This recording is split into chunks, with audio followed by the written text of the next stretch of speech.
Selamat malam saudara sekalian. Mari saudara kita bersama-sama membuka di dalam kitab Roma. Roma pasal yang ketiga ayat 24 sampai dengan 25. Kita akan membacakan dua ayat ini bersama-sama. Kalau saudara sudah menemukan, mari kita bersama-sama membacakan kedua ayat ini. Roma pasal yang ketiga ayat 24 sampai dengan 25. Mari saudara. Dan oleh kasih karunia telah dibenarkan dengan cuma-cuma karena penebusan dalam Kristus Yesus. Kristus Yesus telah ditentukan Allah menjadi jalan perdamaian karena iman. Dalam darahnya, hal ini dibuatnya untuk menunjukkan keadilannya. Karena Ia telah membiarkan dosa-dosa yang telah terjadi dahulu pada masa kesabarannya. Mari saudara kita bersama-sama tundukkan kepala dan kita masuk dalam doa. Bapa yang surga, kami bersyukur dan terima kasih ya Tuhan, di tengah-tengah segala kesibukan dan aktivitas hidup kami, Tuhan masih memberikan kepada kami satu kerinduan untuk kami dapat menjalankan tugas dan amanat agung Tuhan untuk melayani dan memuliakan Tuhan di tengah-tengah dunia ini. Walaupun di tengah-tengah segala kekurangan, keterbatasan, dan segala kelemahan pribadi kami ya Tuhan, tetapi itu semua adalah anugerah, adalah satu kekuatan yang sudah Tuhan berikan di tengah-tengah kehidupan kami. Berikan kami kesadaran dan berikan kami kepekaan untuk melihat arti kebenaran firman dan ajaran-Mu. Supaya setiap telinga yang pada saat ini Tuhan sudah hantarkan di tengah-tengah ruangan ini, tidak ada satupun yang mendengarkan dan berlalu begitu saja. Tetapi biarkan kebenaran yang terus melekat dan memberikan kegelisahan dalam hati dan pikiran kami, maupun membukakan mata kerohanian kami untuk melihat Kristus yang dimuliakan. Berajarlah Tuhan di tengah-tengah hidup kami, selidiki dan timpa motivasi dan tujuan kami pada waktu kami beribadah di hadapan Bapa. Dan kami serahkan sepenuhnya jalannya kebahagiaan kami dari awal hingga akhirnya. Dan urapi keberadaan diri hamba-Mu di tengah-tengah segala kekurangan kelemahannya, sehingga segala sesuatu apa yang Dia katakan sekiranya dapat menyenangkan hati-Mu. Hanya di dalam nama Tuhan kami Yesus Kristus, Juru Selamat dan Penebus kami yang hidup, kami berdoa dan mengucapkan syukur. Amin. Saudara yang terkasih dalam Tuhan, kita juga bersyukur untuk kita dapat bersama-sama menikmati hari Jumat Agung. Meskipun saudara kita tidak meletakkan pada tanggalnya, tetapi saya yakin dan percaya saudara, bukan karena tanggalnya kita mengikutinya baru kita merasakan arti daripada Jumat Agung. Tetapi saudara, pada hari ini kita dapat dipertemukan, kita dapat sekali lagi dididik dan diajar untuk mengenang kembali pengorbanan daripada anak tunggal Bapa. Saudara, pada saat ini saya akan memulai dengan satu hal, bagaimana kita memahami pelajaran rohani yang dibalik segala peristiwa yang pernah tercatat, yang pernah menjadikan satu dengungan atau menjadikan satu fakta di dalam sejarah dunia ini. Yaitu di dalam pengertian itu bagaimana peristiwa tragis pada malam waktu Tuhan Yesus ditangkap dan disalibkan. Ini adalah satu hal yang dimana Alkitab mencatat, Alkitab juga memusatkan perhatian pada lambang-lambang yang muncul pada peristiwa penangkapan dan juga penyaliban anak tunggal Bapa. Saudara, Alkitab ini kalau kita selidiki dengan baik-baik, Alkitab itu adalah sebuah kitab perlambangan yang begitu banyak artinya, sekaligus yang tetap berbicara mengenai dalam pengertian sejarahnya. Yang dikatakan Alkitab bukan saja kitab perlambangan, tetapi juga Alkitab juga kitab sejarah, serta mencatat biografi dan lambang-lambang itu yang dapat menjelaskan begitu banyak hal yang perlu kita ketahui. Bukan berarti tidak ada maknanya, saudara, lambang-lambang yang diberikan di tengah-tengah sejarah yang sudah terjadi di tengah-tengah dunia ini. Maka saudara, saya akan mengambil beberapa cuplikan daripada lambang-lambang itu. Misalkan saudara, kalau kita melihat di dalam bagian yang pertama, dikatakan Taman Getsemani. Bukankah kita selalu menyanyikan jangan lupa Getsemani? Jangan lupa sengsaranya, jangan lupa ingat Tuhan, pimpin ke Kalvari. Saudara, sehingga di dalam hal ini merupakan satu taman yang dikatakan dilambangkan di dalam Lukas mencatat maupun dalam beberapa penulisan daripada Injil Sinoptik memberikan satu pengertian, khususnya Lukas memaparkan dan menjelaskan taman yang begitu sepi yang disebut Taman Getsemani. Saudara, ini merupakan satu tempat yang dilambangkan dua hal yang saudara harus mengerti tentang Getsemani. Yang dikatakan saudara, Getsemani merupakan tempat yang menyenangkan dan sangat dikenal. Kenapa saudara? Karena itu menyimpan begitu ribuan kenangan manis. Saya yakin dan percaya kita pun mempunyai satu hal kenangan ini dalam setiap kehidupan kita waktu kita hidup di tengah-tengah dunia ini. Begitu pula dengan kehidupan daripada Tuhan Yesus dengan para murid-murid, yang dikatakan taman ini memberikan satu kenangan yang sangat menyenangkan dan sekaligus menyimpan ribuan kenangan yang manis. Maka dikatakan saudara, Yesus dan para muridnya itu sangat sering ke sana. Dan dikatakan saudara, sehingga setiap pohon dan setiap jalan setapak yang tentunya mereka lewati, mereka itu sudah kenal dengan baik. Yang mereka sudah dikatakan Taman Getsemani itu bukan saat penangkapan itu baru terjadi Tuhan Yesus masuk dalam Taman Getsemani. Tetapi menurut catatan dari beberapa komentator, itu satu hal yang sudah sering kali Tuhan Yesus itu keluar masuk, dan mungkin bukan pertama kalinya. Dan yang kedua, saudara, Taman Getsemani, yang artinya itu berarti pemerasan minyak. Dan disitulah saudara, taman itu dinamai. Di mana saudara dikatakan buah-buah zaitun itu dikumpulkan dan dipetik dan dimasukkan dalam keranjang, kemudian dibawa ke sebuah tempat penyimpanan dari batu yang tidak terlalu dalam, kemudian dihancurkan dengan batu penggiling yang besar yang berdiri tegak. Seperti kalau kita melihatnya itu seperti ditumbuk, saudara, batu dengan batu, tetapi di tengah-tengah tempahan buah batu itu ada buah-buah zaitun yang tempat di mana buah itu diperas dan diambil sarinya. Namun malam itu dikatakan saudara, pada waktu terjadi satu peristiwa yang sangat mentragiskan ini, malam itu bukanlah malam yang menyenangkan.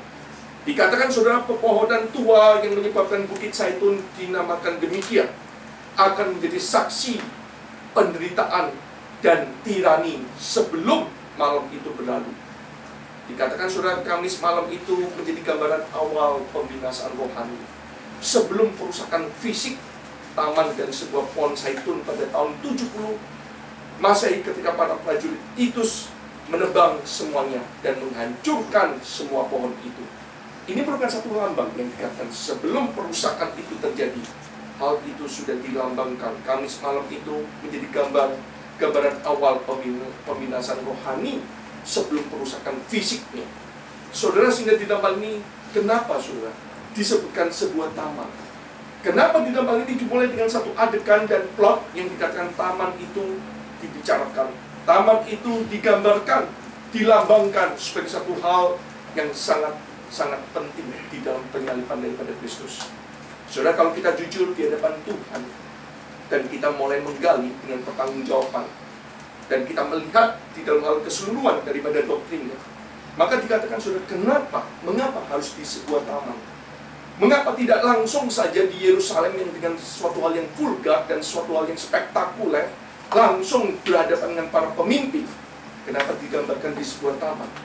Kalau kita melihat ini merupakan satu sangkut paut apa yang sudah menjadikan satu ketetapan dalam perjanjian lama dan perjanjian baru itu akan digenapinya. Saudara, jujur ya, sejarah manusia itu berawal dari sebuah taman. Betul kan? Dan dikatakan demikian juga dengan dosa manusia pada waktu manusia jatuh dalam dosa. Hal itu pun dicatat di sebuah taman. Maka di dalam hal ini saudara, bagi orang yang ditebus, kalau kita melihat seluruh daripada kitab Wahyu, bagi orang yang ditebus, seluruh sejarah akan berpuncak. Dikatakan akan berpuncak di suatu kota taman, di tempat yang tidak ada lagi dosa. Itu adalah gambaran daripada kitab Wahyu yang dikatakan kota taman. Namun di antara taman tempat manusia pertama telah gagal, dan taman tempat Allah akan memerintah, yang terdapat Getsemani ini. Eksistensi Getsemani itu suatu taman tempat Yesus menerima cawan dari tangan Bapa. Saudara, ini merupakan satu hal untuk kita dapat mengerti. Maka di dalam hal ini letak geografis Taman Getsemani tidaklah sepenting pesan rohani yang perlu kita mengerti, yang perlu kita dapatkan dari apa yang Yesus lakukan di taman itu ketika dia menerima cawan dari tangan Bapanya. Adam pertama kali memberontak di Taman Eden dan membawa dosa serta maut ke dalam dunia. Tetapi Adam yang terakhir, dalam satu gambaran daripada anak tunggal Bapa, menurut Paulus dalam 1 Korintus 15 ayat 45, dikatakan berserah di Taman Getsemani dan membawa kehidupan serta keselamatan bagi semua yang percaya. Saudara, sehingga kita dapat mengerti ini adalah satu hal, gambaran yang tidak ada, yang dikatakan saudara harus mengerti, dan itu ada signifikansinya. Bukan sekedar hanya tempat dan lambang, tempat kejadian dan tempat peristiwa itu tidak memberikan satu hal maknanya. Ingat saudara, kita bicara soal fakta. bukan sebuah dongeng. Seluruh daripada fakta itu tidak boleh dilupakan.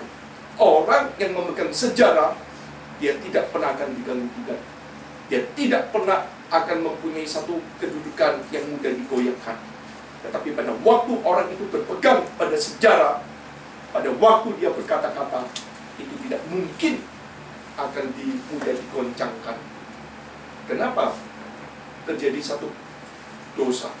Dosa itu sudah artinya pergeseran eksistensi pribadimu dan pergeseran sejarah yang sedang berlaku. Maka sudah kita mengerti Taman Getsemani ini. Kedua, saudara, lambang yang harus kita mengerti, yaitu lambang yang dikatakan cawan yang mahal. Saudara, dikatakan cawan yang mahal. Ini berkaitan setelah Taman Getsemani dan dilambangkan cawan yang mahal. Lukas tidak pernah menyinggung memilih Petrus, Yakobus, Yohanes untuk menemani dirinya ke Taman Getsemani.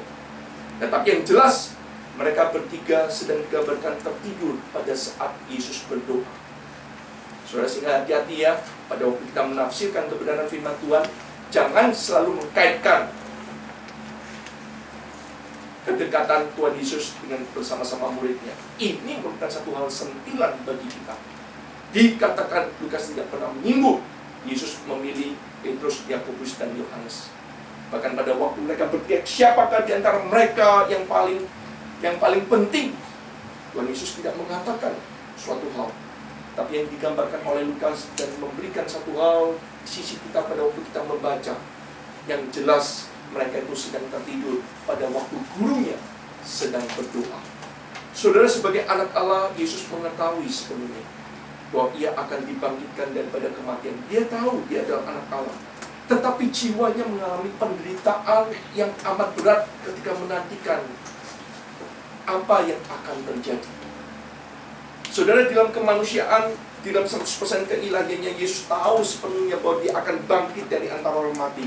Itu adalah janji daripada Allah Bapa yang sudah mengutus dan dia yang menggenapinya. Dia sudah tahu semuanya. Tetapi dalam kemanusiaan yang 100%, hal menunggu yang akan terjadi itu tidak enak, saudara. Kenapa dalam hal ini lebih baik langsung berhadapan, lebih baik langsung kita, kalau bisa di dalam kehidupan kita itu tidak lagi disuruh tunggu-tunggu, saudara. Mengerti ya? Orang kalau sudah menerima surat atau menerima sesuatu atau disuruh menunggu, itu enak tidak? Nggak enak, saudara. Apapun segala sesuatunya yang disuruh tunggu, bisa nyanyinya Teni Tentau Washington, kan? Betul nggak? Sampai akhirnya Teni Tentau Tucit, kan? Dari hati sakit sampai perut sakit, sudah nggak ada rasa sakit lagi. Ini sangat berbahaya. Maka dikatakan, saudara, anak Allah pun demikian, yang digambarkan mengalami penderitaan amat berat ketika menantikan apa yang akan terjadi. Dan dikatakan, saudara, dan beberapa jam berikutnya, dikatakan itu yang akan dia alami. Dia melihat satu gambaran, ia akan diejek, disiksa, menanggung kehinaan serta penderitaan di kayu salib. Namun lebih daripada itu, ia akan dijadikan dosa untuk kita. Saudara, kita harus menyadari, Yesus pada waktu menunggu, dia sebenarnya sudah mengetahui apa yang akan terjadi. Karena itu sudah dinubuatkan sebelum dia berinkarnasi. Bahkan pada waktu dia sudah berinkarnasi, dia pun sudah memberikan 3 pesan kepada para muridnya dengan begitu jelas. Mempersiapkan dengan baik-baik.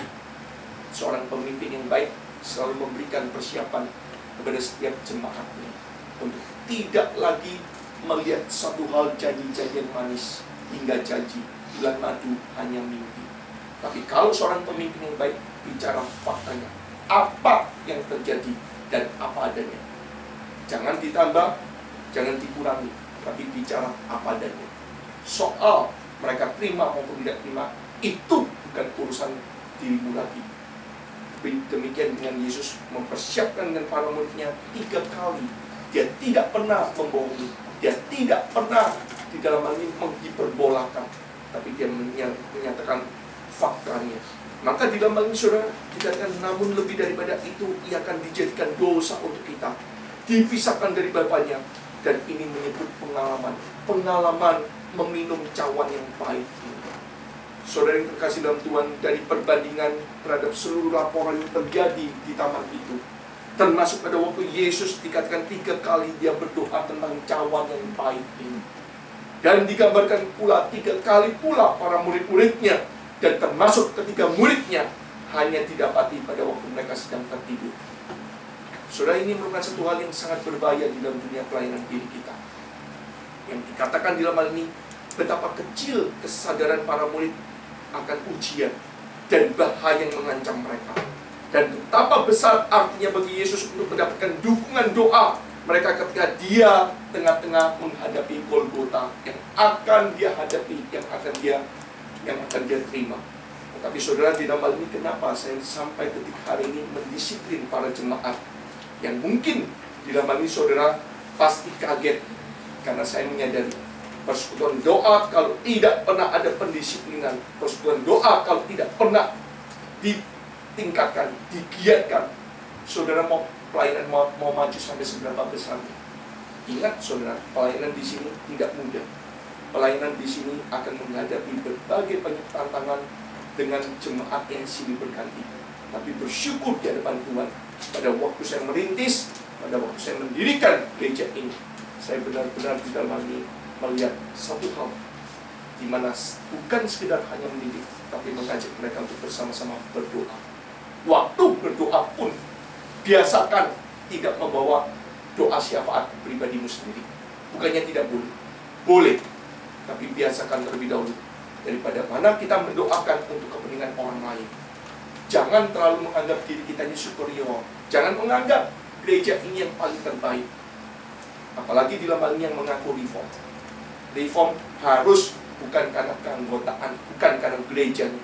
Tapi saya selalu mengatakan reform itu harus jiwanya.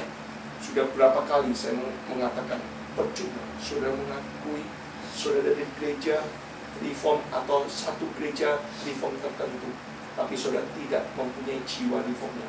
Itu juga namanya juga bukan orang reform. Reform itu besar saudara. Di tengah-tengah reform itu banyak terjadi, banyak baptis, reform baptis, ada reform Presbyterian Church, ada China reform, ada reform Orthodox, ada reform Calvary. Banyak saudara. Dan salah satunya mungkin gereja kita, termasuk GRI pun, termasuk IRC pun juga dari bagian daripada reform. Jangan dibalik sekarang. Ngerti ya saudara? Jangan dibalik. Reform itu milik kebersamaan. Reform itu milik daripada nenek moyang kita dulunya, dari zamannya Martin Luther, John Calvin, Zwingli, dan John Knox. Maka di dalam hal ini kita mulai sadar saudara, jangan menjadi orang yang arogan. Jangan menjadi orang yang selalu terus melihat itu hanya dalam satu gerejanya saja. Tapi saya mengatakan kita kembali disadarkan. Maka di dalam pengertian ini saudara, pada waktu cawan yang pahit ini, pelunya sampai dikatakan peluh daripada Kristus menjadi seperti titik-titik darah. Saudara, titik-titik darah bukan berarti berdarah. Titik-titik darah bermakna bahwa keringat itu menetes ke tanah seperti titik-titik darah. Yang dikatakan saudara, karena gejala itu saudara, suatu gejala fisik yang sangat-sangat jarang terjadi, yang dikenal dengan sebutan nama hematidrosis. Hematidrosis ini yaitu gejala ketika di bawah tekanan emosi yang sangat berat, urat nadi dalam saluran keringat akan pecah, sehingga cairan berupa campuran darah dan keringat itu akan keluar. Ini adalah hematidrosis saudara. Hematidrosis itu jarang terjadi dalam kehidupan manusia. Tetapi mungkin tidak itu terjadi. Mungkin. Tetapi kalau penafsiran itu Yesus sudah berdarah, itu salah. Maka dikatakan pilu-pilunya itu seperti titik-titik darah. Itu berarti saudara mengalami hematidrosis ini. Jadi saudara mengerti ya, Adam yang pertama berbuat dosa di suatu taman dan dihukum dengan kehidupan yang berpeluh juga. Ini dalam Kejadian pasal yang ketiga ayat 19 dikatakan. Begitu pula dan Yesus Adam yang terakhir, digambarkan Adam yang pertama nenek moyang kita. Adam yang kedua itu adalah Yesus yang dikatakan Adam yang terakhir, menaati Bapa di suatu taman dan menaklukkan dosa Adam. Maka di dalam hal ini saudara, Lukas ini adalah satu-satunya penulis Injil yang menyinggung tentang pelayanan. Sampai dikatakan cawan yang pahit ini dilambangkan pada waktu Yesus berdoa. Dikatakan saudara, ada malaikat Tuhan yang memberikan penampakan dan memberikan penghiburan. Saudara, ini merupakan satu hal menyinggung tentang pelayanan malaikat. Maka yang pertama sudah dikatakan kenapa timbulnya satu perlambangan malaikat itu datang. Ini merupakan satu hal untuk kita kembali mengerti. Yang pertama saudara, ini merupakan satu penghinaan yang luar biasa yang dialami Tuhan Yesus, sehingga yang membutuhkan bantuan seorang malaikat, dan dia pun bersedia untuk menerimanya. Pada saat itu pengaruh sifat ilahinya menarik diri, sedangkan mengenai sifat manusiawinya, pada waktu yang singkat ia dibuat sedikit lebih rendah daripada malaikat-malaikat, sehingga ia dapat menerima bantuan daripada para malaikat itu. Kenapa ada satu kalimat yang dikatakan bahwa ia dibuat sedikit lebih rendah daripada malaikat-malaikat? Ini maksudnya saudara. Di dalam hal ini pada saat pengaruh sifat ilahi yang menarik diri, dan pada waktu itu digambarkan dalam sifat kemanusiaan yang terjadi, sampai dengan satu pilunya yang begitu seperti titik-titik darah, hematoidosis itu terjadi, malaikat Tuhan memberikan penampakan. Bukan malaikat Tuhan itu yang berkuasa, tetapi dia betul-betul untuk menggenapi satu kalimat yang pernah dinubuatkan. Ia dibuat sedikit lebih rendah daripada malaikat-malaikat. Sehingga saudara tahu, ini merupakan satu lambang yang membuat kita itu kembali memiliki pengertian. Dan yang kedua saudara, kenapa cawan yang pahit ini? Dikatakan saudara, meskipun tidak dibebaskan dari kesengsaraannya, bukan berarti pada waktu Tuhan Yesus berdoa, maka seluruh kesengsaraannya itu tidak ada. Selalu saya mengatakan, semakin saudara berdoa, kadangkala kesengsaraan itu semakin tidak kunjung padam, terus-menerus akan kita hadapi. Tapi ingat saudara, semakin kau menghadapi, semakin kau tetap berdoa, Tuhan memberikan kekuatan, sehingga pada waktu kau menghadapi berbagai banyak cercaan, fitnahan, kamu itu tidak pernah akan menjadi orang yang mudah terjebak dan mudah emosi, atau mudah di dalam hal ini bersungut-sungut dan mengutuki Allah. Di dalam hal ini memberikan satu pengajaran, meskipun tidak dibebaskan dari kesengsaraannya, Yesus dikuatkan dan didukung oleh para malaikat itu. Jadi samalah itu bagi dia. Jika Allah menetapkan bahu untuk menanggung beban, kenapa saudara? Manusia itu diberikan bahu untuk menanggung beban. Kita tidak punya alasan untuk mengeluhkan apa yang akan Tuhan letakkan di atas bahu kita. Saudara, sehingga dalam memberikan satu hal, kenapa di dalam pengertian ini satu hal untuk kita mulai mengkaji. Daud pun pada waktu Daud dikatakan, mari kita melihat dalam satu hal cuplikan daripada Daud. Daud mengakui kebenaran ini sebagai satu jawaban sebuah doanya, ketika pada waktu dia menyaksikan bahwa Allah itu menambahkan kekuatan dalam jiwanya, dan begitu pula lah pada anak Daud. Hal ini pun Daud pernah menubuatkan bahwa Allah itu memberikan pada waktu dia berseru, tetapi Allah tidak meniadakan kekurangan atau penderitaan itu langsung hilang, tidak. Tetapi itu satu hal kekuatan di dalam jiwa dan bahu daripada Daud untuk menanggungnya. Saudara, sehingga di dalam hal ini merupakan satu hal untuk kita mengerti. Bahu itu diciptakan oleh Tuhan mempunyai satu makna didikan, supaya kita pun tidak mempunyai alasan untuk mengeluhkan apapun yang akan diletakkan di atas bahu kita. Pikulah kuk yang aku berikan, karena kuk yang kuberikan itu enak dan ringan adanya. Itu satu kalimat yang membuat kita itu semakin kita sadari. Maka pada waktu kita menghadapi dalam tantangan pelayanan, nggak perlu takut. Sekalipun berat, sekalipun banyak pikiran, pasti kalau sudah tidak ada, itu namanya bukan manusia, itu namanya Superman. Tapi nggak ada kan? Nggak ada yang namanya Superman, saudara. Kita sendiri pun tahu, dan kita harus kembali kepada kebenaran firman Tuhan. Dan yang ketiga, Lukas memberikan satu gambaran cawan yang pahit ini, bahwa kunjungan ini pada waktu malaikat Tuhan datang merupakan bukti betapa pertolongan Tuhan, pertolongan ilahi itu selalu tepat pada waktunya untuk memberikan kekuatan kepada anak tunggal Bapa, termasuk satu hal peringatan kepada kita. Pertolongan Tuhan itu tepat pada waktunya. Dia tidak pernah akan membiarkan bagi setiap orang-orang yang setia, dan bagi setiap hamba-hamba yang sudah mengerjakan di dalam tengah-tengah tantangan zaman, di tengah-tengah pelayanan ini. Saudara yakinlah, apapun, saudara sekalipun bukan menjadi seorang hamba Tuhan, tapi pada waktu saudara pertolongan Tuhan itu dikatakan tepat pada waktunya. Sekalipun Tuhan tidak pernah menyanyikan langit selalu biru, tetapi Tuhan tetap akan memberikan pertolongan. Dan ini merupakan satu hal, lambang yang kedua. Dan lambang yang terakhir, saya ingin mengajak saudara untuk memikirkan, yaitu yang dikatakan mengenai satu hal, ciuman yang penuh kemunafikan. Hati-hati ya dengan satu adikan ciuman yang sering terjadi saat-saat ini. Ciuman itu boleh tidak? Boleh. Kalau nggak ada kata ciuman ini, suatu hal yang sangat menegangkan di tengah-tengah dunia ini. Orang berciuman itu suatu hal yang lumrah dan wajar. Tetapi segala sesuatu yang lumrah dan wajar jangan diwajarkan. Nangkep ya saudara? Kalimat ini ngerti ya? Karena lambang daripada penyerahan dan peristiwa tragis. Tragis loh ya, bukan peristiwa yang menyenangkan. Tragis sekali, yang sangat menyedihkan, yang dikatakan digambarkan.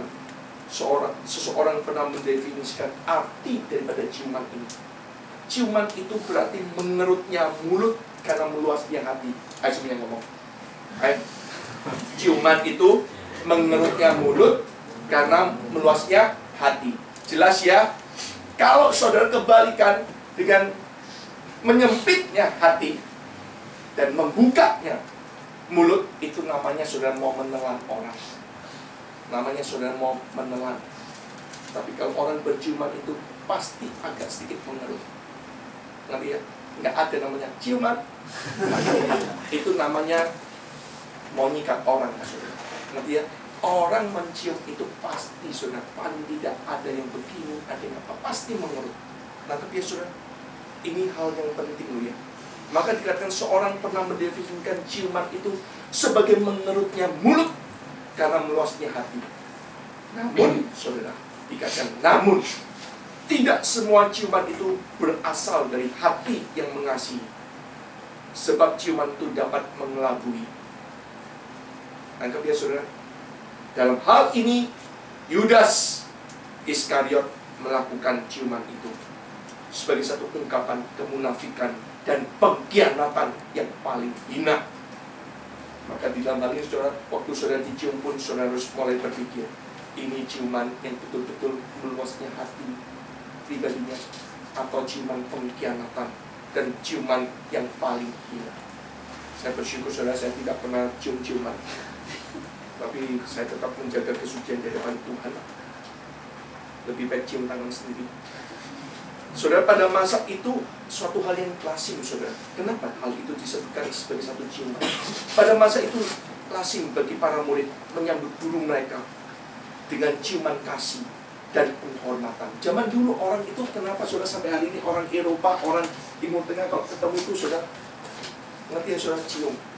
Saudara, Yudas itu menggunakan ciuman itu sebagai satu isyarat bagi pasukan itu untuk menangkap dan mengenali Yesus. Dan dikatakan saudara itu sangat mentragiskan karena hari demi hari Yesus itu sudah mengajar di Bait Allah, tetapi para penjaga Bait Allah itu belum juga mengenalinya. Maka kehadiran pasukan bersenjata itu lengkap memperlihatkan betapa kecilnya pengenalan Yudas selama ini terhadap Tuhan Yesus. Apakah ia menyangka Yesus akan mencoba melarikan diri dan bersembunyi di suatu tempat atau taman yang asing bagi tentara Roma itu? Yudas pasti sudah membayangkan. Yudas pasti sudah memikirkan bahwa Yesus dan murid-muridnya itu akan berusaha untuk melawan. Itulah sebabnya saudara, maka Yudas berinisiatif mengerahkan seluruh bantuan sebanyak mungkin. Dan ia khawatir Yesus akan mengadakan mujizat di tengah-tengah taman itu. Yang menjadi satu hal pertanyaan saya, kalaupun itu benar demikian, apa yang dikhawatirkan Yudas itu, Yesus akan melakukan mujizat dan benar-benar akan mengadakan spektakuler. Kalau itu benar-benar terjadi, apa yang bisa dilakukan pasukan manusia di hadapan Tuhan? Pasti juga akan mati. Bahkan seorang komentator mengatakan pada waktu malaikat itu datang yang digambarkan oleh Lukas, satu malaikat berhadapan dengan ribuan daripada pasukan Romawi itu. Bagi malaikat itu kecil. Bawa lagi satu kecamatan, satu peleton, dihabiskan sudah. Tetapi kenapa hal itu tidak terjadi? Karena kita sering berpikir yang tidak-tidak, saudara. Yudas kalau sudah manusia, sudah mempunyai banyak hal yang tidak pada tempatnya, hal yang direncanakan, ambisi, hawa nafsu yang tidak pada tempatnya. Banyak terjadi satu hal paranoid yang terjadi dalam kehidupan. Maka di dalam hal ini saudara, hati-hati dalam pengertian ini. Yudas digambarkan penuh dengan dusta di balik ciumannya. Ia adalah pendusta sama seperti iblis yang menguasainya. Ia mencemari segala sesuatu yang disentuhnya, sampai namanya pun sebenarnya Yudas itu namanya, dan kata Yehuda artinya pujian. Saudara, bahkan apapun yang dilakukan oleh Yudas termasuk persembahan dan ciuman itu sangat menajiskan. Bahkan ia sesungguhnya menyerang suatu pertemuan doa pribadi. Saudara, ini digambarkan dia sedang menyerang suatu pertemuan doa pribadi, mencemarinya dengan kehadirannya, dan mengkhianati juru selamat dengan ciuman. Seorang kawan memukul dengan maksud baik, tetapi seorang lawan mencium secara berlimpah-limpah. Amsal mengatakan demikian. Seorang kawan itu memukul dengan maksud baik. Ingat saudara, kalau ada rekan kerja, kalau ada teman yang masih bicara apa adanya, dan dia tidak pernah memikirkan untuk dirinya sendiri, saudara mawas. Tetapi kalau orang yang selalu dalam hal ini dikatakan, tetapi seorang lawan mencium seorang secara berlimpah-limpah, itu berbahaya. Karena ciuman itu adalah ciuman yang dibalik seluruh kenyataannya berlainan dengan realitanya. Mungkin yang ditawarkan seakan-akan itu fakta, tapi sebetulnya itu adalah dongeng belaka. Saya menutup di dalam Roma pasal yang ketiga ayat 24 sampai dengan 25. Ini merupakan satu keunikan di dalam kita malam hari ini. Kita melihat satu lambang yang sudah saya mengatakan, 3 lambang saja saya mengupas di dalam wawasan di dalam khotbah kita hari ini. Dan saya menutup dalam Roma 3 ayat 24 sampai dengan 25. Saudara harus mengerti ya, ini merupakan satu hal propisiasi yang diwakili antara hubungan Kristus, Allah Bapa, dengan keberadaan diri kita. Perhatikan, satu gambaran segitiga ini. Saya mengatakan, ini adalah Allah Bapa, ini adalah Kristus, dan ini adalah keberadaan kita manusia. Saudara, maka di dalam segitiga ini satu gambaran yang saudara kita melihatnya. Pada waktu saudara dikatakan panah yang mengarah ke atas dari Kristus, yang berusaha meredakan murka daripada Allah Bapa melalui kematiannya di pihak kita. Maka garis yang menghubungkan Allah Bapa dengan kehidupan orang-orang percaya, dengan kehidupan orang-orang Kristen, itu adalah satu hal pembenaran. Maka dikatakan saudara pada waktu dia mengatakan propisi, dikatakan dalam pengertian ini, propisiasinya itu terjadi antara Kristus yang meredakan kemarahan daripada Allah Bapa, dan pada waktu panah itu ditujukan kepada orang-orang percaya, itu termasuk dalam unsur pembenaran. Maka di dalam pengertian ini saudara, kita pun diingatkan panah yang mengarah ke bawah ini, karena pembenaran itu menuju kepada sesuatu yang Allah lakukan kepada kita. Kita dibenarkan oleh anugerah berdasarkan korban daripada Kristus. Maka di sisi pada waktu yang terakhirnya, di sisi pada waktu ketika itu terjadi antara Kristus dengan keberadaan orang-orang percaya, itu yang menghubungkan bagaimana penebusan itu terjadi. Panah ini mengarah kepada kita, karena penebusan itu adalah sesuatu yang Yesus lakukan bagi umatnya. Ia menebus kita, Ia membebaskan kita. Dan dikatakan saudara, propisiasi ini diarahkan kepada Bapa, dan penebusan itu diarahkan kepada umatnya. Yesus semuanya menanggung saudara. Di dalam sentral ini, Yesus mengarahkan propisiasi, meredakan kemarahan daripada Bapa, dan Dia menebus, membebaskan kepada umat manusia. Sentralnya sudah dikatakan, bagaimana dengan keberadaan diri kita? Pada semuanya tertuju kepada kita. Kita ini hanya seperti receiver saudara, menerima. Dikatakan saudara, kita ini tidak berinisiatif apapun. Kita hanya menerima pembenaran dan penebusan. Saudara, kalau mengerti dalam satu kalimat gambaran daripada segitiga ini, kita tahu saudara, kita ini tidak bermodal. Maka jangan selalu menyuarakan saya suci. Suci itu bukan karena pengakuanmu. Suci itu bukan kekudusan, bukan karena kamu berteriak maka engkau sudah suci. Tidak. Semakin kau berteriak engkau suci, aku baik, semakin kelihatan engkau tidak suci dan tidak baik adanya. Karena kesucian dan kekudusan itu bukan karena pengakuanmu, tetapi karena engkau sedang dilihat oleh orang lain, engkau sedang dinilai oleh orang lain, engkau sedang diawasi oleh orang lain. Maka kenapa saudara saya selalu mengatakan kita coba berani menggunakan dalam kehidupan kita agak transparansi, baik di hadapan rekan kerja kita, sesama jemaat kita, maupun di hadapan Tuhan. Saya bersyukur saudara, saya dibentuk di dalam pelayanan baik di Taiwan dan China. Saya tinggal di antara jemaat dengan radius yang tinggal 1 langkah, tidak lebih dari 1 meter. Itu adalah tempat tinggal saya. Tapi saya bersyukur, saya tidak pernah meminta wadah dan fasilitas. Kalaupun itu difitnah, saya akan minta segala sesuatu, minta uang. Saudara bisa menjadikan buktinya. Saudara bisa melihat faktanya. Apakah saya pernah meminta di dalam hal ini? Fakta sudah terjadi, saudara. Saya sudah di dalam hal ini menikmati adanya satu sukacita. Sehingga pada waktu saudara datang, saya pakai celana pendek pun saya bukakan pintu, rambut saya masih jeprak pun saya tetap bukakan pintu apa adanya. Saya tidak pernah di dalam hal ini dengan radius 50 km daripada gereja. Jadi lebih baik transparansi di antara rekan kerja dan seluruh daripada jemaatnya. Maka dalam penutupan renungan kita hari ini, maka dalam gagasan perjanjian baru ini mengenai soal penebusan dikondisikan oleh bentuk-bentuk dalam perjanjian lama. Di dalam perjanjian lama ada satu ide, suatu tebusan. Dan harga tebusan itu begitu menonjol yang selalu ditekankan. Ingat baik-baik saudara pada waktu kita mendengarkan kebenaran firman Tuhan. Yang pertama, gambaran yang pertama, itu satu gambaran Gaal dan Goel. Saudara ngerti ya? Paling tidak saudara mengerti ada satu didikan Gaal dengan Goel. Gaal itu artinya membebaskan. Goel itu artinya kerabat yang menebus. Ini menunjuk kepada kewajiban seorang kerabat atau seorang teman untuk menolong anggota keluarganya dalam mempertahankan satu kehormatan atau harta milik keluarganya.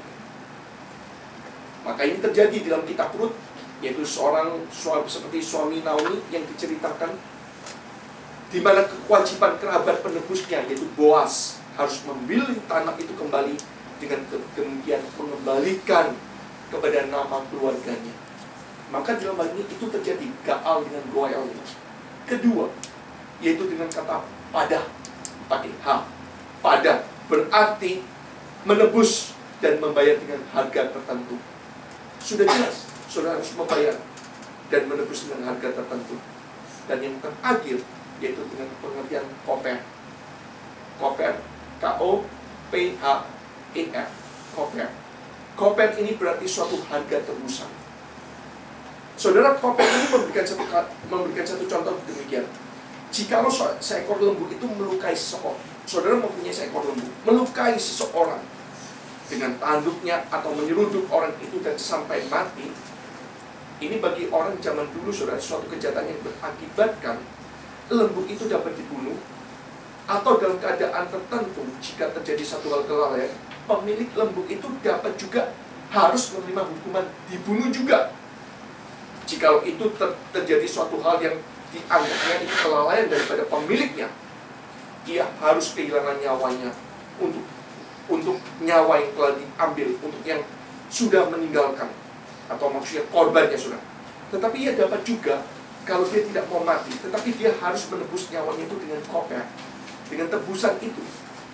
Ini berarti jika ia dapat membayar sesuatu harga yang ditetapkan oleh kerabat-kerabat dari orang yang terbunuh itu, harga tersebut akan berlaku sebagai ganti nyawanya. Jadi Gaal, Goel, pada, dan koper. Saudara, sehingga kita tahu hal ini semuanya berkaitan dengan penebusan dan keselamatan. Dan ini merupakan satu hal yang dikatakan keselamatan itu adalah cuma-cuma, tetapi tidak berarti murah. Ada harga yang dibayar. 3 kata yang melukiskan harga yang dibayar oleh Allah untuk keselamatan kita. 3 kata. Yang pertama, pendamaian. Kedua, penebusan. Ketiga, darah. Saudara, kata pendamaian, penebusan, dan darah ini semuanya itu tidak cuma-cuma. Ada harga yang dibayar di balik semua kalimat yang sudah pernah kita dengarkan. Dan dikatakan, saudara, dalam istilah manusia, pendamaian itu kan berarti menenangkan seorang yang sedang marah, biasanya dengan memberikan sesuatu, ya kan? Istilahnya, saudara, nyogok, saudara. Pendamaian itu kalau dari segi manusia, tetapi dari segi Allah tidak demikian, saudara. Pendamaian dalam Alkitab itu berarti pemuasan hukum Allah yang kudus, pemenuhan tuntutan-tuntutan hukum Allah, sehingga Allah itu dapat dengan cuma-cuma mengampuni orang-orang yang datang kepada Kristus. Sehingga kenapa kata pendamaian, penebusan darah ini berkaitan dengan harga, yang memberikan gambaran kepada kita betapa mahal harga yang harus dibayar dengan Yesus sebagai anak domba Allah yang harus mati di kayu salib untuk memenuhi hukum Taurat dan membenarkan orang-orang berdosa yang tersesat. Di dalam gambaran ini, saudara, dalam Imamat 16 dikatakan pada waktu mereka membawa persembahan korban bakaran, mereka selalu membawa 2 ekor kambing diikatkan di atas mezbah. Dan kemudian, saudara, kedua kambing itu kemudian dipilih dan dijadikan korban.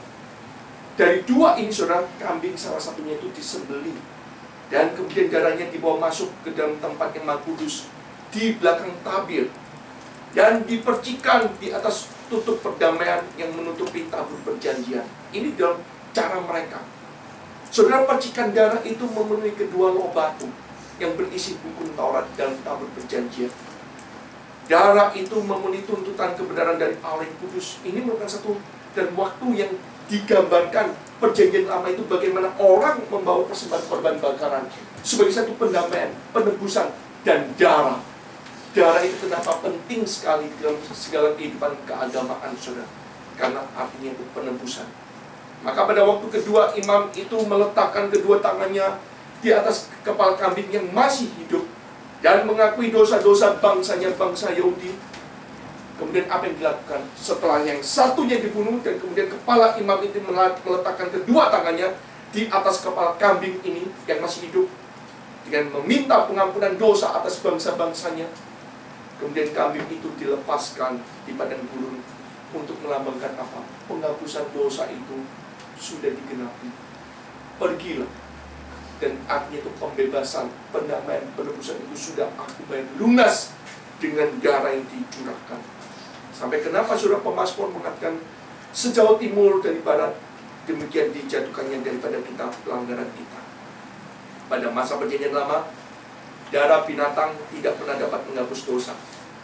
Darah hanya dapat menutupi sampai Yesus datang dan membeli keselamatan yang sempurna. Allah telah membiarkan dosa-dosa yang telah terjadi dahulu, karena Ia tahu bahwa anaknya yang akan datang, yang akan menyelesaikan karya penyelamatan dan penggenapan rencana keselamatan daripada Allah Bapa. Oleh kematian dan kebangkitan daripada Kristus, ada penebusan, ada pembelian, ada pembebasan orang berdosa. Dan saya menutup dengan satu cerita daripada seorang Dr. Campbell Morgan.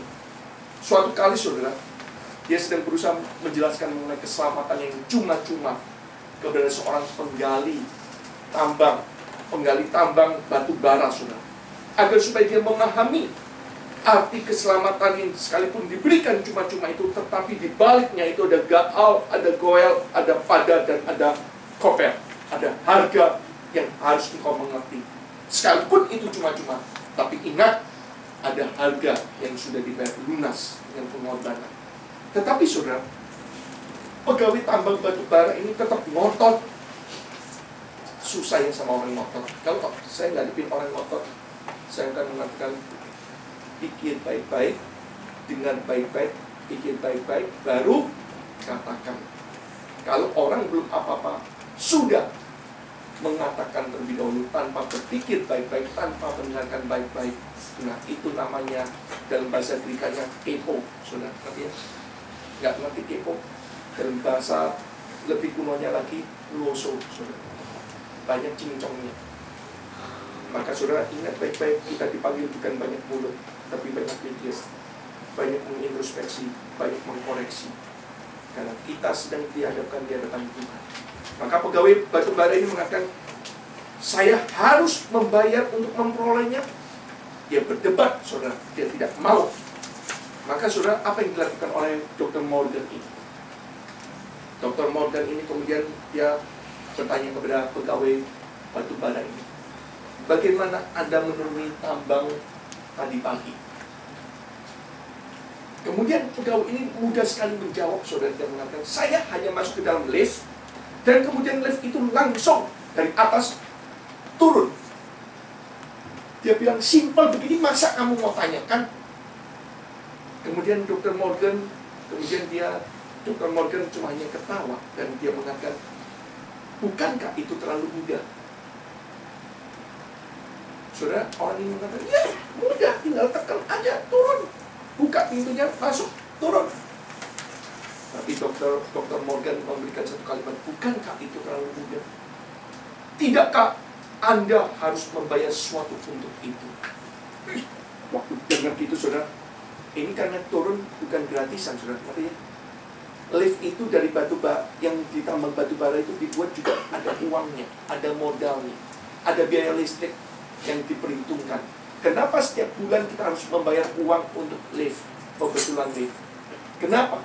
Karena setiap rumah sudah diperhitungkan, you naik berapa kali. Itu sudah diperhitungkan dengan jelas perkiraannya. Orang itu tertawa dan dia mengatakan, tidak, saya tidak usah membayar apa-apa. Tetapi perusahaan tentunya tempat saya bekerja itu yang mengeluarkan biaya untuk memasang dan mengangkut seluruh daripada perlengkapan pertambangan ini. Akhirnya saudara, dengan apa yang disentilkan oleh Dr. Morgan ini, akhirnya orang tersebut melihat kebenaran itu. Saya tidak membayar sesuatu apapun untuk diselamatkan, tetapi Allah membayarnya dengan hidup anaknya. Kita enak naik turun. Dikirain kita ini sudah super sakti, sudah selainnya saya harus menikmati. Itu adalah orang Kristen yang saya selalu mengatakan. You mengaku menjadi orang yang diselamatkan, tapi you tidak pernah mengakui di hadapan Tuhan betapa besar harga yang sudah dibayar oleh Tuhan. Kamu sering di dalam ini mengecewakan hati Tuhan. Kamu sering di dalam ini tidak berani bicara kebenaran, saat kebenaran itu sudah dinodai, sudah diperkosa, sudah dipermainkan. Kamu takut kehilangan kedudukan, takut kehilangan kekuasaan, takut untuk memberikan nasihat. Bagi saya di hadapan Tuhan, hari ini saya berani menjelaskan kepada kalian. Hari ini pun saya sudah melakukan apapun yang saya harus siap. Saudara, gereja ini dimulai pada waktu itu tidak ada gereja Reform. Gereja Reform ada di Taiwan, tapi belum ada nama GRII. Saya memulai persekutuan tanpa ada nama GRI ini. Saya sudah mengumpulkan orang 15. Saya mengajak, dan kemudian baru menggabungkan diri dan menulis surat ke dalam gerakan Reform Injil. Ini asal mula saya harus menceritakan kepada kalian. Dan saya diberikan kesempatan untuk studi sekolah teologi, menyelesaikan, dan kemudian saya memimpin lagi. Saya merintis, saya sebagai seorang perintis, pendiri. Dan ini fakta, bukan dongeng. Seluruh gereja Taiwan pun tahu siapa saya. Tahu pada waktu bagaimana saya sengsaranya. Waktu datang ke sini, tidak ada jemaat, tidak ada financial, dan tidak ada dukungan gedung gereja apapun. Tidak ada. Saya cuma berjanji di hadapan Tuhan sebelum saya bergabung dalam gerakan Reform Injil. Saya cuma mengatakan, Tuhan, saya hanya merindukan satu hal. Saya ingin mendirikan gereja buat anak-anak Indonesia, agar supaya anak-anak Indonesia tidak dipermalukan dan paling tidak ada tulang tersendiri. Karena pada waktu peristiwa Mei 98 itu sangat mengecewakan, karena seluruh daripada anak-anak Tuhan yang berasal dari Indonesia mengetuk pintu gereja-gereja Taiwan dan meminta belas kasihan. Waktu ada yang memberikan belas kasihan, tapi ada juga yang sambil memberikan belas kasihan, ada yang sambil menghina keberadaan anak Indonesia. Maka saya memperjuangkan hal ini, saudara. Tetapi dalam pengertian ini sudah berjalan, dan hampir kurang lebih 18 tahun saya pelayanan dan saya bergabung dalam gerakan Reform Injil atau GRI. Tetapi sangat disayangkan, dan bukan pergumulan antara 1-2 hari. Saya sempat mau menangis rasanya. Saya sempat rasanya mau kehilangan, baik itu kehilangan wadah yang dulunya saya tempat memperjuangkan. Saya melihat visi dan misi yang begitu luar biasa yang diperjuangkan oleh pendirinya. Saya ikut dan saya melihat adanya satu hal, kebersamaan itu, pimpinan Tuhan itu betul-betul terjadi, saudara. Saya juga memperjuangkan. Maka di dalam hal ini, saudara, pada waktu kenapa saya memutuskan untuk resign, ada hal-hal. Kalau saya sebagai seorang hamba Tuhan mau hanya cuma kedudukan, mau hanya cuma ya pokoknya yes man, apapun bagus, luar biasa, saya badut. Saya bukan hamba Tuhan. Saya bukan tipe orang yang ikut-ikutan. Saya bukan tipe orang yang yes man. Saya adalah orang yang tipe berani bicara.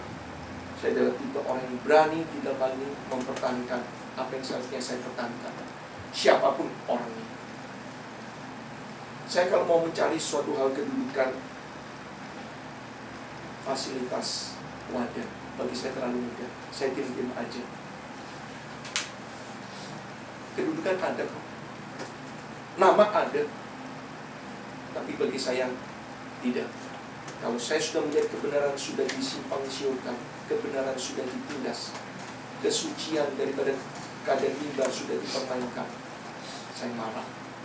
Apalagi kalau ada orang yang tertindas dan meminta keadilan, saya hanya tutup mata dan pura-pura tidak tahu. Saya berdosa di depan Tuhan. Kalau saya sudah tahu itu kebenaran dan saya tidak mengingatkan dan tidak bertindak, saya ikut berbagian dalam dosanya. Maka saya memutuskan, saudara, saya keluar dari GRI, dari sinode GRI ini. Saya bukan dikeluarkan dengan baik-baiknya. Saya yang mengundurkan diri. Saya yang keluar.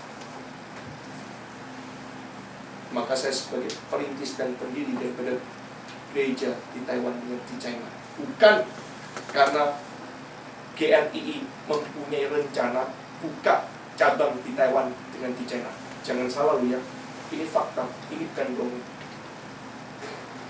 Saya membawa seluruh persekutuan yang di China, di Taiwan, baik yang di Guangzhou, Beijing, sampai Fuzhou, Tianjin, bahkan sampai di Xiamen. Saya bawa Nanjing, saya bawa ikut berbagian di dalam gerakan. Tapi bukan karena GRI yang sudah mendirikan baru mengutus saya. Jangan dibalik. Kalau orang sudah membalik, itu dosa besar. Tapi kalau orang sudah bicara tentang faktanya, orang itu akan kuat. Alasan saudara, saya sudah sedih sekali. Dan saya mengharapkan kalian juga menjadi jemaat yang dewasa, jemaat yang tidak ikut-ikutan, yang bertanggung jawab di hadapan Bapa, dan berani belajar untuk melihat jiwa reformnya. Tidak harus. Saya sering kali mengatakan, saya selalu mengingat satu pengajaran yang diajarkan oleh guru saya. Gerakan reform tidak dapat dimonopoli oleh GRI. Dan saya selalu mengatakan dan mengingatkan selama saya masih di GRI waktu itu, saudara jangan bangga menjadi orang reform yang hanya berstatus GRI. Orang GRI belum tentu berjiwa reform. Dan orang yang berjiwa reform tidak harus dalam GRI. Ini true tidak? True. Real? Real. Karena kalau saudara tidak menerima konsep ini, berarti yang saya ingin pertanyakan, kalau begitu nanti di surga, apakah semua orang GRI ini sama? Yang non GRI tidak masuk surga. Ini kan perlu dipertanyakan, saudara. Maka saya selalu mengatakan jiwa itu jauh lebih penting daripada keanggotaan. Jiwa itu harus lebih dijaga murni di hadapan Bapa. Maka saya meninggalkan dan memutuskan saya resign, dan saya menarik semua gereja yang pernah saya rintis dan yang pernah saya dirikan, tapi tidak dengan pemaksaan daripada setiap jemaat. Karena saya tahu religion freedom harus tetap ditegakkan. Negara ini juga negara yang mempunyai religion freedom. Saya keluar, saya menarik seluruh gereja dan persekutuan yang saya dirikan, dan tanpa adanya satu hutang, 1 sen. Dan uang pinjaman ini yang dikatakan di atas mimbar menjadikan suatu hal yang lucu. Sampai 4M itu tidak pada faktanya, saudara. Kami tidak pernah menerima 4M. Saya bersyukur saya sebagai hamba Tuhan, saya tidak pernah menerima uang itu. Tapi 4M dari mana? Tapi salah satu rekan kerja yang menerima uang yang diberikan oleh pendiri gerakan untuk membantu, bukan dikasih gratis, kita pun membayar. Dan jangan lupa, saudara, 8 tahun sampai 9 tahun kita pun gereja Taipei maupun gereja China yang saya dirikan itu juga memberikan persembahan dan memberikan dukungan 8 sampai 9 tahun untuk pengiriman barang-barang museum di GRI. Itu kalau dihitung, saudara, dengan uang yang diberikan hanya sedikit, bagi saya sedikit, tapi ngomongnya 4M. Saya ingin bertanya, coba tanya lagi, ingat lagi, nggak salah ngomong.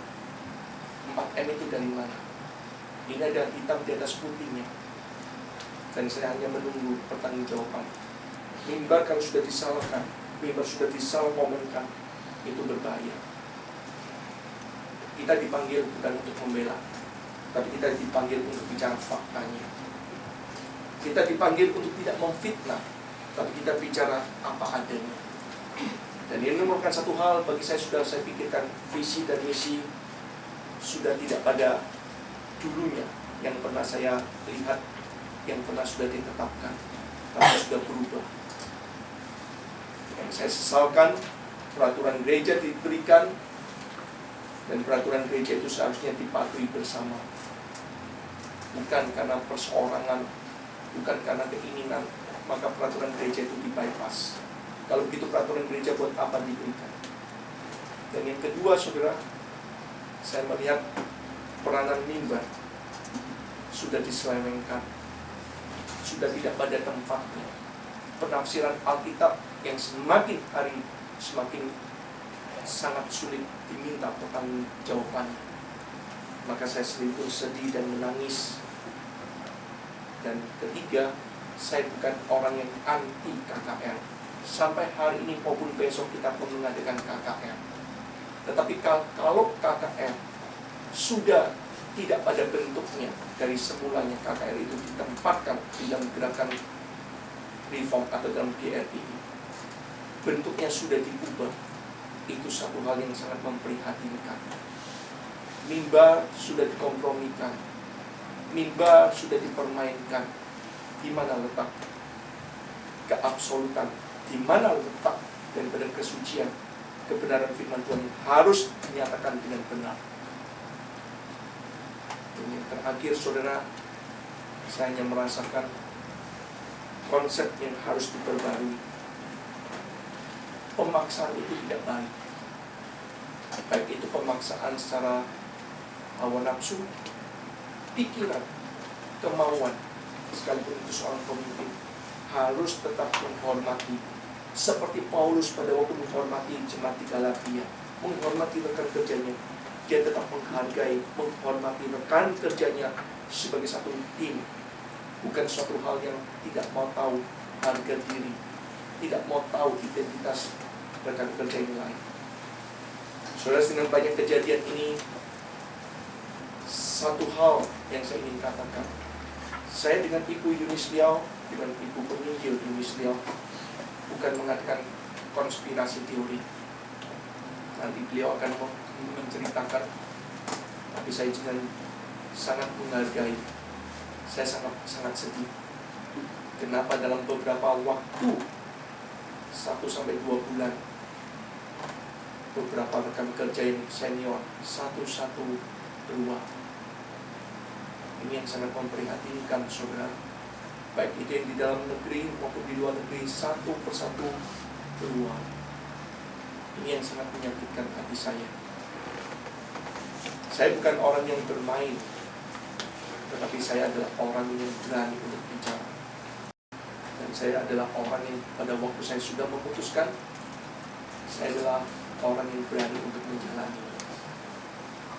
Saya bersyukur, saudara, sampai hari ini saya tidak pernah menerima honor 1 sen pun. sehingga saya tidak ada menaruh hutang. Dan saya sudah menunjukkan apa yang sudah pernah dituntut oleh guru saya sudah melakukannya. Dan saya sudah mencetak rekor. Sampai hari ini saya mengatakan, kita memang dipinjam, tapi bukan pakai.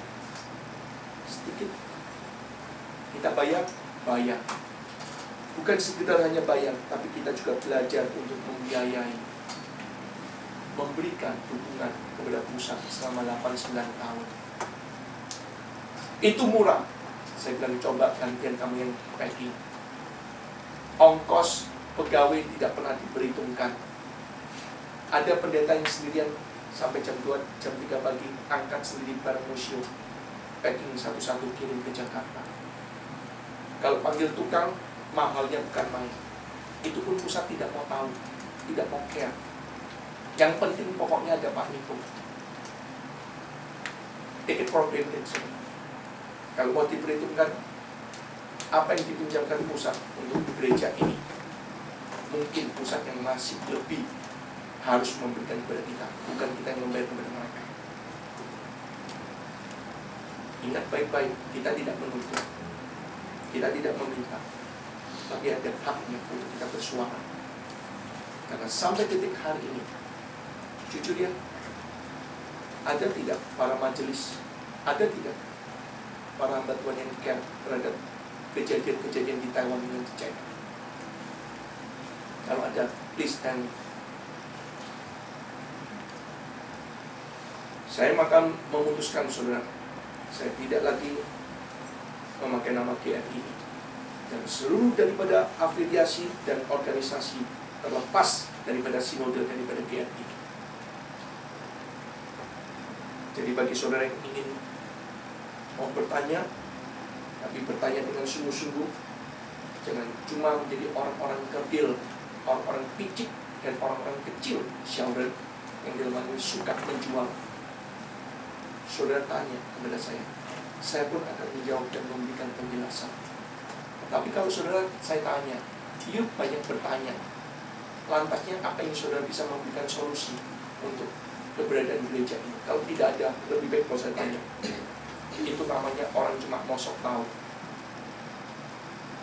Mungkin saja saya takut dicium. Mengerti saudara? Maka sebelum itu saya selalu melihat ciuman maut atau ciuman mesra. Mengerti ya saudara? Kiranya Tuhan memberkati dan memberikan kita satu kesadaran. Dan saya bersyukur semua pengurus dan aktivis juga mendukung adanya keputusan daripada apa yang saya sudah bulatkan untuk putuskan. Tidak ada pemaksaan, tidak ada satu hal ancaman, tidak perlu fitnah-fitnahan. Dan saya pun tetap berdoa untuk guru saya, atau saya pun tetap tidak berkata-kata yang tidak. Saya tetap mendoakan. Namanya udah fitnahkan, namanya sudah rumor, itu suatu hal yang berbahaya. Jadi lebih baik berani mengatakan sejujurnya di hadapan semua jemaat, nggak usah ditutup-tutupi. Dan marilah saudara kita kerjakan. Ada saatnya kita berpisah. Pisah itu kan bukan permusuhan, ya kan? Kalau soal mereka yang akan memusuhi kita, itu tanggung jawabnya mereka. Tapi kita pisah bukan berarti permusuhan. Jelas ya? Dan kita dipanggil bukan karena isme pimpinan. Tidak, nggak perlu saudara. Lebih baik teladan kamu lihat kebenaran, lihat Kristus yang dimuliakan, lihat Kristus yang diagungkan. Karena kalau tidak, saudara-saudara akan picik pikiranmu. Cuma satu ini yang paling benar. Saya bilang satu ini. Besok-besok di surga bukan satu ini. Kau akan melihat yang lainnya. Mungkin apa yang kamu banggakan satu ini, besok di kerajaan surga kok nggak ada semua. Satu kalimat yang dikatakan oleh seorang yang di luar negeri, saya cuma takut apakah dia betul-betul diselamatkan atau tidaknya. Jangan-jangan besok-besok saya di surga, saya cuma ketemu lidahnya, tapi orangnya di dalam neraka. Ngerti ya saudara? Mungkin kita sedang bermain di dalam hal menceritakan kebenaran, tapi keberadaan wujud dan jasad kita, mungkin kita sudah tidak suci dan tanpa. Mungkin saya juga memberikan kesempatan sebelum saya memimpin perjamuan kudus kepada Ibu Yunistio yang hadir di tengah-tengah kita juga sebagai seorang yang senior dan lebih senior daripada saya. Silakan Ibu Yunis.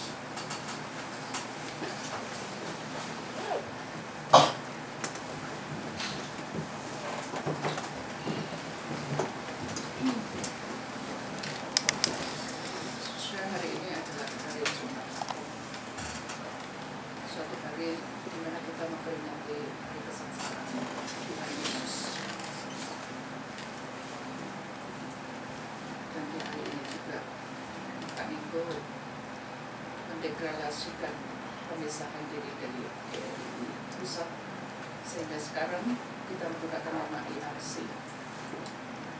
Saudara, yang pertama-tama tentu saya ingin sekali lagi menegaskan apa yang sudah Pak Niko tadi katakan. Saya dan Pak Niko tidak pernah mengadakan konspirasi apapun. Saya berkawan dengan Pak Niko karena rekan kerja. Walaupun kita tidak pernah kerja bersama-sama di dalam satu ladang, maksudnya di Jakarta. Karena saya di Jakarta, Pak Niko ada di Taipei dan di China. Tetapi dari kedalaman hati, orang yang punya iman, orang yang perjuangannya sama, itu akan sehati kapanpun juga. Jadi sebenarnya sangat susah untuk mengatakan hatinya. Sebab saya ikut di GRI dari hari pertama. From the first day, saya berdiri di depan untuk mengumpulkan anak-anak sekolah minggu. Karena saya tahu sekali Pak Tong tidak suka anak-anak tadi. Sehingga saya mengatakan, oke, saya mengadakan sekolah minggu. Dan saat itu saya berdiri di depan, semua anak yang masuk ikut kebaktian dikumpulin di lorong yang menuju ke WC. Dan disitulah kita memulai sekolah minggu GRI. Jadi bertumbuhnya GRI dari awal itu saya lihat jelas. Dan kalau saya ditanya kenapa setelah hampir 24 tahun sampai bulan September ini saya harus bisa, itu pergumulan yang sangat panjang. Sudah dua hal pelayanan yang penting yang saya lakukan di GRI. Satu adalah ringkasan khotbah yang saya sudah lakukan di bahasa Indonesia paling tidak 20 atau lebih. Awalnya bukan saya, tetapi kemudian itu semua saya lakukan. Lalu kemudian yang kedua adalah penerjemahan di atas nama. Saya sangat menghargai pendiri GRI sebab dia adalah dosen saya dan dia adalah orang yang sangat memperjuangkan firman Tuhan. Dia selalu mengatakan reform itu artinya back to the Bible.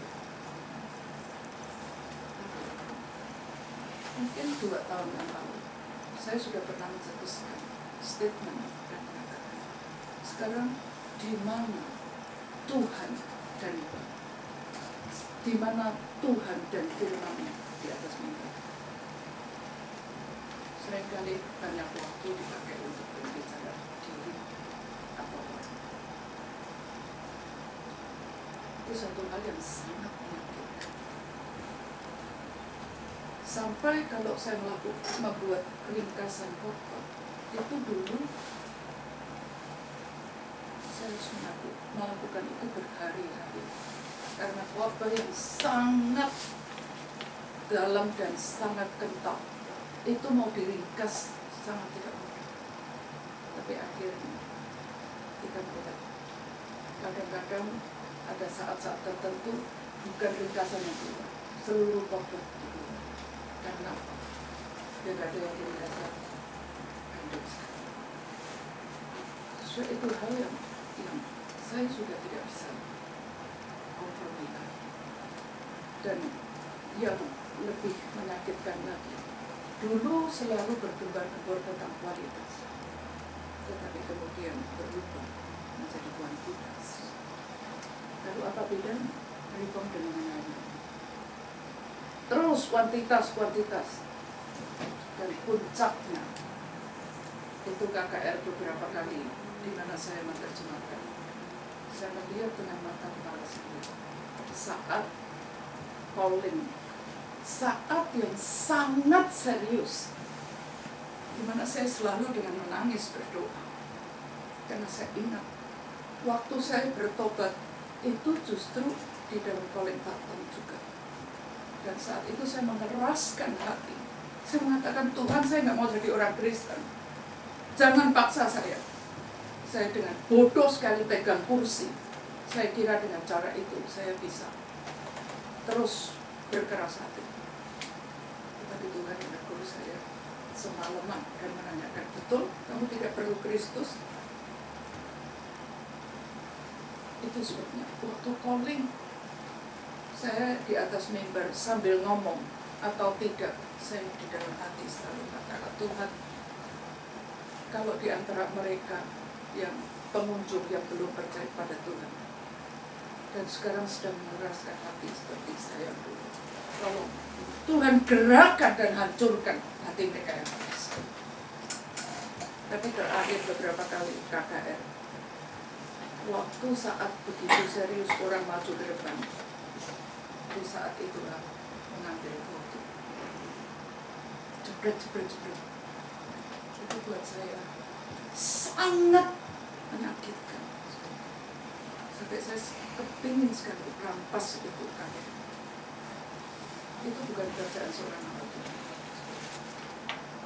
Saya di sini bukan mempermalukan sombong-sombong, tapi saya hanya ingin mengatakan isi hati saya. Dan itu sebabnya setelah 20 sekian tahun, saya harus memutuskan satu hal yang sulit sekali. Dan saya pergumulkan itu di tahun terakhir. Jadi saya nggak gampang-gampang. 1 tahun saya bergumul dengan air mata. Dan mungkin jarang sekali orang yang tahu. Saya pernah mengatakan itu pada Pak Niko tahun lalu. Dan beberapa hamba Tuhan yang senior juga di Singapura. Tapi akhirnya tahun ini saya harus memutuskan untuk tinggalkan GRI. Setelah saya tinggalkan GRI, saya tahu perjuangan Pak Niko yang berat, dan Pak Niko juga mengatakan, daripada kamu di sana sendirian, bergumul sendirian dengan berat, datanglah kemari. Juga lihat keadaan kita itu. Dan saya datang. Tapi sekarang justru minggu lalu saya mendengarkan berita yang mengatakan Pak Niko dituduh sebagai penculik Yunisia. Itu saya sakit sekali. Memang saya anak kecil yang bisa diculik dengan dirayu pakai permen. Mengerikan sekali. Tapi itu. Dan di sini hari ini saya harus mengatakan kepada saudara dengan jujur, saya nggak ada konspirasi. Dan kita semua nggak ada yang mengatakan, ayo kita bareng-bareng keluar dari GRI. Nggak ada. Tetapi kita melihat hal yang sama dari awal, visi yang sama, dan yang sudah disimpangkan, membuat kita sama-sama merasa damai dan akhirnya syukur. Itu sebabnya saudara-saudara sekalian, saya minta hal-hal yang kita bicarakan di tempat ini bukan menjadi satu bahan gosip untuk dibicarakan kemana-mana, tetapi untuk menjadi doa kita sekalian. Seorang pemimpin yang pada masa mudanya memang berjuang betul-betul untuk Injil, jangan sampai di masa tuanya digoda oleh iblis atau apa saja saya tidak tahu, lalu akhirnya menghancurkan pelayanannya dengan tangan sendiri. Itu tragis, dan itulah yang menjadi pergumulan kita. Sebenarnya saya keluar hanya dengan satu keinginan, mudah-mudahan beliau sadar dan jangan sampai menghancurkan segala pelayanan, segala jerih lelah yang dia lakukan sejak muda di masa tuanya bukan oleh orang lain, tetapi dengan tangannya sendiri. Itu sebabnya saya minta jemaat sekalian kita itu untuk terus melakukan, bukan menggosip, bukan menghina, bukan mencerca, tetapi doakan supaya dia tetap menjadi seorang anak Tuhan.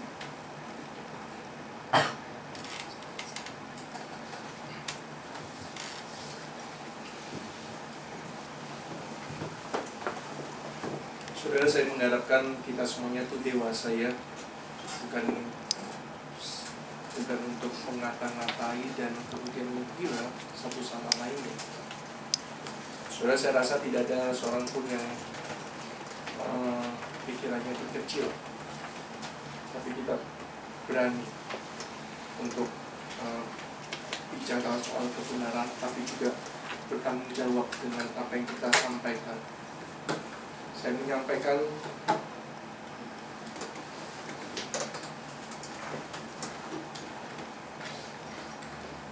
sekali lagi bahwa saya keluar bukan karena uang, saudara. Kalau karena uang, sudah jauh-jauhnya ngapain harus tunggu sampai hampir 19 tahun? Gak perlu, bukan? Kalau karena uang, buat apa saya harus sampai keluar? Justru jangan keluar.